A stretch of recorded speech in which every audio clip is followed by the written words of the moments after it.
하나님의 말씀은 시편 119편 71절 말씀입니다. 고난당한 것이 내게 유익이라 이로 말미암아 우리가 주의 율례들을 배우게 되었나이다.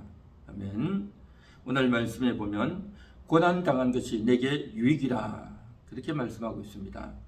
고난당한다는 것, 고난이 어떻게 유익이 될 수 있겠습니까? 고난이라고 하는 것은 힘들죠.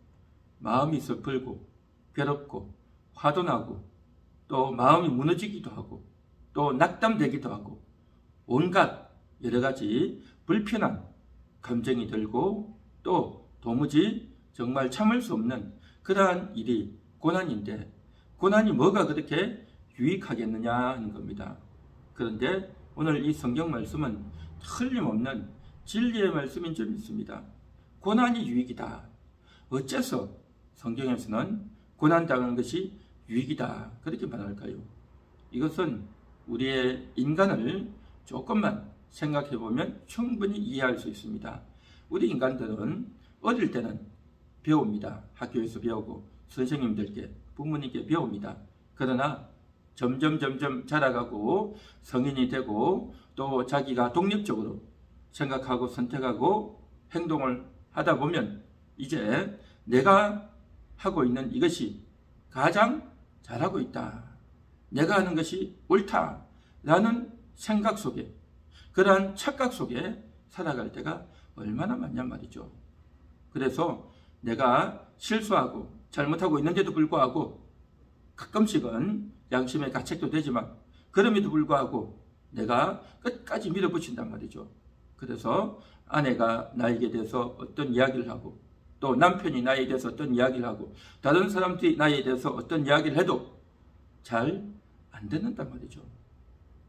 내가 뭘 잘못했냐, 그 정도는 다 용납할 수 있는 것이 아니냐 라고 생각을 하면서 자기의 옳음을 주장하고 또 직장에서도 마찬가지고 여러 사람들을 만나고 인간관계를 하는데도 불구하고 내가 잘못한 게 뭐가 있냐, 그럴 수도 있지 않느냐 라고 하면서 자기 자신에 대해서 굉장히 관대하게 자기를 대하고 또 그럴 수 있다라고 그렇게 생각을 한단 말이죠. 이것은 참으로 자기의 생각이고 자기의 착각이죠.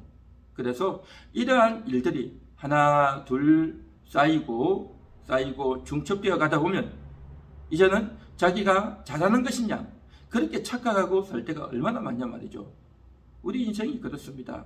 다 자기가 옳다, 내가 잘하고 있다 라고 하는 것으로 가득가득 이제 그것이 내게 쌓여서 그렇게 살아가는 인생들이 얼마나 많냐 말이죠. 그러니까 이것은 정말 충격인 겁니다. 아내들도 그렇고 또 남편들도 그렇고 자녀들도 그렇고 부모들도 그렇고 우리 인생들이 거의가 다 자기의 옳음으로 또 자기의 잘못한 것은 관대하게 용서하며 용납하면서 그렇게 살아간단 말이죠. 정말 충격입니다. 나로 인해서 상대방이 얼마나 고통을 당하는지 또 내가 하고 있는 그러한 일들에 대해서 하나님은 어떻게 여기고 있는지에 대해서는 별로 관심이 없어요. 그러면서 일상생활을 하다가 어느 날 갑자기 꽝 하고 터진단 말이죠. 그게 바로 뭐냐? 고난이다라는 것입니다. 그것이 고난인 겁니다.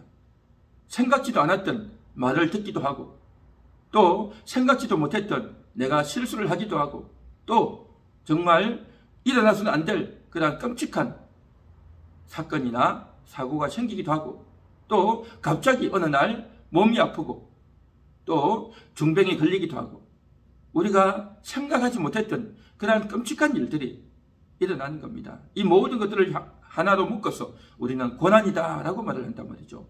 그래서 처음에는 이 고난이 왜 생겼는가, 왜 나에게 이런 일이 생기는가, 내가 그때 왜 잘못했을까, 그 사람이 나에게 왜 그러는가, 내가 뭘 잘못했는가, 저 사람을 내가 좀 혼을 내줘야 되겠다 라고 생각들을 하죠. 그런데 그것이 잠깐 생각이고 조금 더 오래가고 그것이 계속 나에게 공격을 가해 오다 보면 굉장히 힘들어지고 피곤해지고 어려워지죠. 이러한 고난, 이 고난이 도대체 뭐가 유익이 되냐 말이죠. 그런데요, 이 고난을 당해야, 그러한 충격을 받아봐야 우리는 생각하게 됩니다. 우리는 그때야 돌이키게 됩니다. 아, 내가 옳은 것이 아니었구나. 내가 다 잘하고 있는 것이 아니었구나 하면서 내가 평상시 듣지 못했던 말을 듣게 되는 겁니다. 평상시에는 내 주변의 사람들이 이야기를 해도 잘 안 듣는단 말이죠. 잘 안 듣다 보니까 상대방의 사람들이 잘 이야기하지 않습니다. 그래서 사람들이 그렇지 않습니까? 나도 남이 잘못한 것에 대해서 별로 이야기하지 않고 상대방도 나에 대해서 잘못한 걸 이야기하지 않고 그래서 이러한 것들을 그냥 보고 넘어가다 보면 이게 어떻게 되겠냐 말이죠. 다들 잘하고 있는 양 그렇게 하고 그렇게 큰 소리 치고 살지만 결국에는 다 죄를 짓고 있단 말이죠. 잘못하고 있단 말이죠. 그러한 것들에 대해서 누구도 이야기해 줄 수 없고 누구도 거기에 대해서 이제 제재를 걸 수가 없는 겁니다. 그래서 이제 우리에게 고난이 오는 겁니다. 충격이 오는 겁니다. 그 고난과 충격이 와야 그때야 우리는 돌이키게 됩니다. 그때야 우리의 양심이 살아나게 되는 겁니다. 그때야 우리 영혼이 깨어나게 된단 말이죠.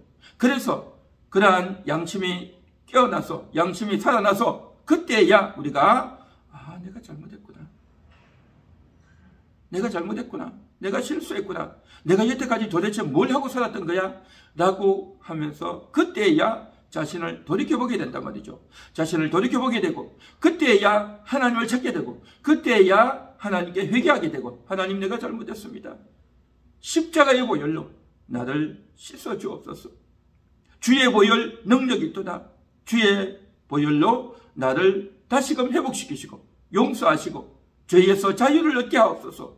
그렇게 기도하게 되고 하나님을 구하게 되고 하나님을 찾게 된단 말이죠. 만일에 이 고난이 없었다면 어떻게 했겠습니까? 끝까지 내가 잘난 척 알고 내가 잘하는 척 내가 옳은 척하고 그렇게 평생을 살았을 텐데 이 고난이야말로 나를 돌이켜보게 하는 참으로 중요한 순간이 되었다라는 것입니다. 그런 의미에서 고난당한 것이 내게 유익이라 그렇게 말하고 있습니다. 사랑하는 여러분, 여러분에게 고난이 있습니까? 속상한 일이 있습니까? 충격을 당했습니까? 몸이 아픕니까? 마음이 힘들고 괴롭고 상처가 되고 고통스럽습니까? 어떤 종류의 고난이든 이 고난은 여러분을 돌이켜보게 하는 하나님을 찾게 하는 잠들어 있던 내 영혼을 깨어나게 하는 어두워져 있던 내 양심을 다시금 깨어나게 하는 그러한 기회가 될 줄 믿습니다. 오늘 이 한 시간도 그 고난 때문에 고난을 탓하고 나에게 어려움을 주는 상대방을 미워하고 원망할 것이 아니라 내가 그동안 어떻게 살았는가? 내가 그동안 하나님의 소리를 듣지 아니하고 내가 그동안 숱한 이야기를 듣지 아니하고 그렇게 살았던 나였는데 하나님, 이 고난은 하나님이 나에게 말씀하시는 시간입니다. 이 고난을 통해서 나 자신을 돌이켜봅니다. 회개합니다. 주여 용서하여 주시고 내가 다시금 깨어나게 하옵소서. 그렇게 하나님 앞에 무릎 꿇고 고개 숙이고 기도해야 될 줄 믿습니다. 할렐루야.